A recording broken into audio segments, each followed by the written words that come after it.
Bu Yunusobod tumanida joylashgan 124 kvadratli kvartiralarimiz. Bu yonni olganda white box'di. White box bo'lganda hamma devorlar ko'tarilgan edi.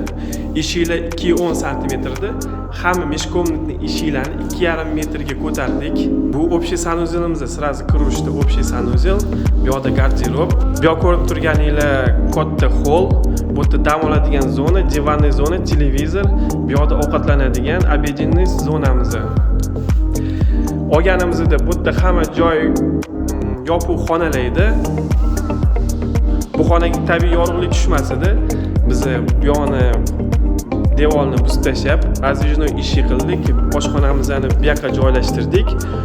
Shunda bu xonaga tabiiy yorug'lik tushyapti. Bemalol kunduzi ham chiroqlarni yoqmasdan bu xonada dam olsa bo'ladi.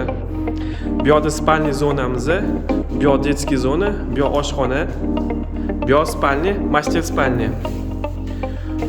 Bu sanuzel prispalni. Santexnika ishlarini boshladi hammasini. Mana ko'rib turganinglar katta xona, yorug'lik tushmasdan qop-qorong'i bo'lib turardi. Shunda kunduzi ham svet yoqib o'tirish kerak bo'lardi. Kvartira sotayotganda mana shu planirovkaga ahamiyat beringlar. Devorlarni polni suvdan chiqarib, hozir santexniklar ishini boshlagan. Bu oshxonamiz.